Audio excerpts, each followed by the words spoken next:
Hello and welcome to another InventRight.com YouTube show. My name is Andrew Krauss. I co-founded InventRight over 16 years ago with Damon Kali, and we coach inventors in over 40 countries. Today we're going to be covering the basics of intellectual property. What's intellectual property? It's just a fancy way of saying patents, copyrights, and trademarks. We have a guest on today for our basics series. Damon's doing the whole basics series with us, and he's going to talk about trademarks. Welcome, Damon. Thanks for having me, Andrew. So let's just jump right in. What is a trademark? At its most basic, a trademark protects a person's brand. And so you have a recognizable brand you want to protect. Trademark is the way to do it. So we're going to throw up on the screen here some examples of trademarks. And so a trademark, can it be a word or a logo, Damon? Yeah, it can be a word, it can be a logo, it can be a phrase. And it could be any combination of those three. So you could have a logo with words and a phrase, or any sort of variation on the theme. Okay, good. I think by looking at the examples you see up on the screen, you get a pretty good idea of what a trademark is. We all see them in our daily life all the time. We buy them. We like some of them. We don't like others. So just by having those visuals, it's pretty clear. I'm going to ask Damon, since this is our basics series, what are some misperceptions that aren't covered by trademarks? People get trademarks and copyrights confused, don't they, Damon? They do. They get that confused, and they get domain names confused as well. So often people want to trademark their domain name, and a trademark is not appropriate for a domain name. That's covered by a host that protects your domain name. And copyrights, you don't try to do an artistic work in a trademark, although your logo may be artistic to you. It's just a different thing. So if you want to think about what trademark does, think about your product and think about what you want to call it and how you want it to be identified. Those are the kinds of things that are covered by trademark.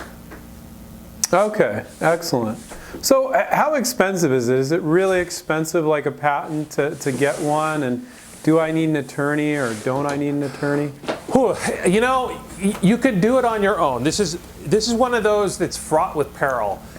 If you're very patient and you can get through the application screening process, then you can do it on your own. But what I would recommend is that you do it with an attorney once or twice, get a feel for how it's done, and then do it yourself. And the reason why is this, is that mistakes in trademark are typically crucial and critical. So let's say, for example, when you file for a trademark, you have to decide what international class that trademark will be in. The international class is a class of goods and services that are defined by the United States Patent and Trademark Office. Now, suppose you get that international class incorrect on your application. Well, that's fatal. It's over. You got to refile your application with a new examination fee, and that's not cheap. That's not cheap. It's up to $400 for filing. It can be as low as $200 depending on if you use definitions from the guide and manuals. But you'd have to repay that fee again to get your trademark going. So now, little mistakes can make a big difference. Damon, you came on and did a webinar for our InventRight students, and you highlighted so many things that made it clear to me that it can be dangerous to do your own trademark.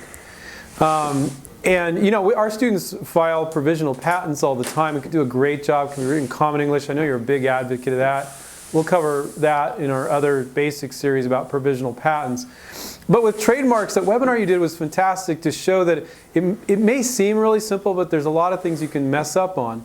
So that's probably a little discouraging for people to think like, oh, I'm going to have these patent attorney costs, I'm going to have to do that.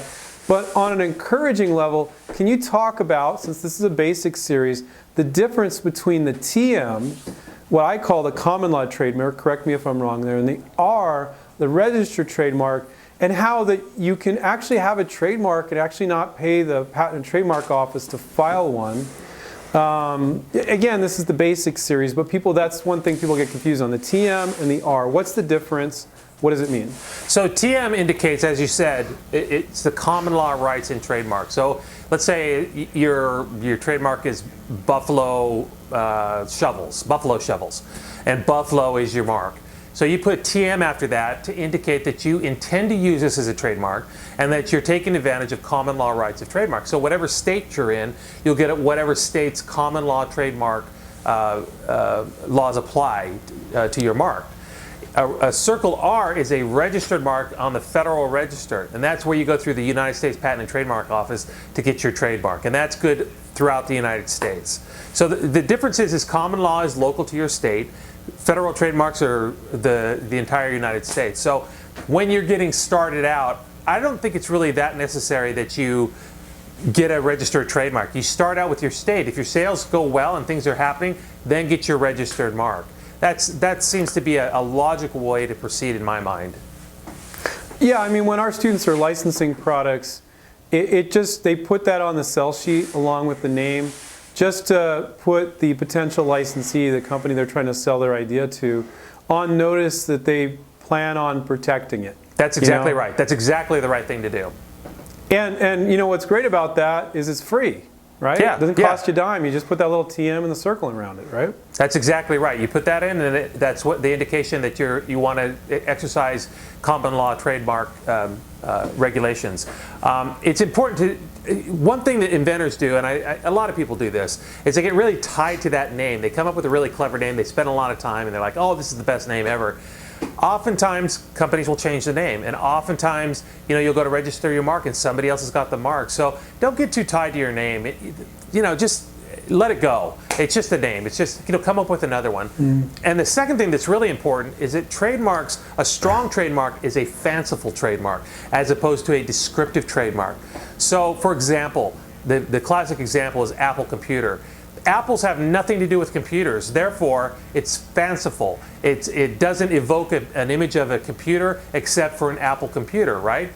An example of a trademark that was almost lost was Xerox's trademark, because people started using it as I'm going to go get a Xerox, as that being a copy. Well, that becomes descriptive, and so descriptive marks are less strong. And so you have to watch your use of your trademark, and you really want something fanciful more than descriptive.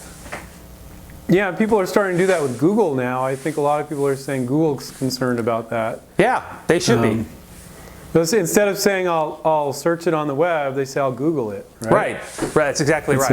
And what they should say. That's not a problem for most of the people licensing products, though. So whether you're venturing your product, selling it yourself, or whether you're licensing it like we teach at InventRight, putting a TM is a nice free way to put people on notice that you intend on using the name, even if you don't end up using it.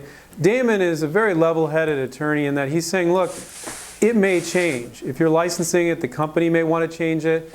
If you use it and it doesn't work out, you may decide to change it. So every time you come up with a cool name, do you want to run out and pay a patent attorney plus the patent office all this money to file a trademark? No, you don't. Sometimes you do, but a lot of times you don't. So I think it's really nice that a patent attorney has that kind of level-headed business point of view. And the TM is free. I like free. Damon, do you like free? Free is good. Free is always good. The more you can do for free, the better. There you go. So thank you, Damon. This has been a show about trademarks. This is our basic series.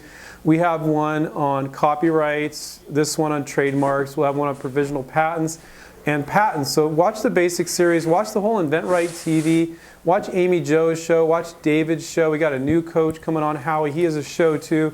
People tell us all the time they binge watch our shows, so I'm assuming they're good. I think because people like Damon come on. So thank you so much, Damon, for coming on this show. It's a pleasure. Thanks for having me. All right. I want to remind everybody to take care, keep inventing. Check out inventright.com for all the great resources we have on there for inventors and product developers. And we'll catch up with you next time. See ya. Hi, this is Stephen Key, and I just want to thank you for watching InventRight TV. We're here to save you time, save you money, and show you how you can bring your products to market through licensing. So please subscribe down below, click on the button, and tell your friends. Thank you.